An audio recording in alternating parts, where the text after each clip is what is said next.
कोल्हापूर महापालिकेच्या निवडणुकीने केवळ विजयी आणि पराभूत पक्षांची यादी दिलेली नाही, तर भविष्यातील सत्ता समीकरणाचे धक्कादायक संकेतही दिलेत.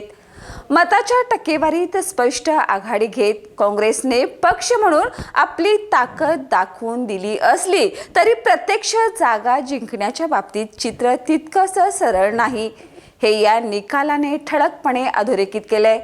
15 जानेवारी रोजी पार पडलेल्या मतदानात 66.54% मतदारांनी उत्स्फूर्त सहभाग नोंदवला. एकूण 4,94,711 मतदारांपैकी 3,29,895 नागरिकांनी मतदानाचा हक्क बजावला.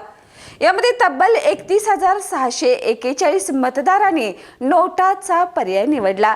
ही बाब राजकीय पक्षासाठी धोक्याची घंटा मानली जात आहे. उर्वरित 2,93,064 मतांपैकी थेट 44% मत काँग्रेसच्या पारड्यात पडलं. काँग्रेसने या निवडणुकीत शिवसेना ठाकरे गटासोबत आघाडी करत 74 जागांवर थेट लढत दिली, तर एका जागेवर पुरस्कृत उमेदवार उभा केला. ठाकरे गटाने 6 जागांवर उमेदवार दिले. मतांची आघाडी असूनही काँग्रेसचा विजयाचा वेग अपेक्षेपेक्षा कमी राहिला. हीच बाब त्यांच्या रणनीतीवर प्रश्नचिन्ह निर्माण करणारी ठरते.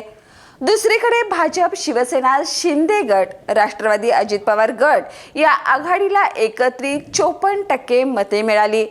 विशेष म्हणजे भाजपने केवळ 35 जागांवर उमेदवार देत तब्बल 26 जागांवर विजय मिळवत निवडणुकीतील सर्वात प्रभावी स्ट्राईक रेट नोंदवला. कमी संधी पण अचूक लक्ष हा भाजपचा स्पष्ट राजकीय संदेश या निकालातून पुढे आलाय.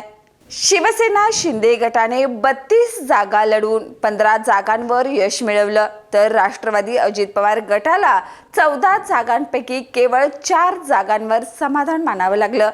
तुलनात्मक दृष्टिकोनातून पाहता लढलेल्या जागा आणि मिळालेल्या यशाच्या प्रमाणात भाजप पहिल्या क्रमांकावर, शिंदे गट दुसऱ्या क्रमांकावर, तर काँग्रेस तिसऱ्या क्रमांकावर फेकली गेली आहे. ठाकरे गटाची स्थिती मात्र सर्वाधिक चिंताजनक ठरली आहे. 6 जागा लढवून केवळ एकच उमेदवार विजयी झाल्याने त्यांचा स्ट्राईक रेट सर्वात खालचा राहिला असून यांचे राजकीय पडसाद आगामी निवडणुकांमध्ये उमटण्याची शक्यता नाकारता येत नाही. आणि इथेच या निकालाचा खरा ट्विस्ट समोर येतोय. मताचा कौल काँग्रेसकडे झुकलेला असला तरी सत्ता स्थापनेच्या खेळात अचूक डाव खेळणारा भाजप अधिक मजबूत स्थितीत दिसतोय. कोल्हापूरच्या जनतेने मतांनी संदेश दिला आहे, पण सत्तेची चावी कोणाच्या हातात जाईल याचा अंतिम निर्णय आता राजकीय डावपेच, पडद्यामागील वाटाघाटी आणि आघाडीतील अंतर्गत गणितावर ठरणार आहे. म्हणजेच निकाल जाहीर झाले आहेत, पण कोल्हापूर महापालिकेची खरी राजकीय लढाई अजून सुरू व्हायची आहे. या आणि अशाच ताज्या अपडेटसाठी पाहत राहा तारा न्यूज.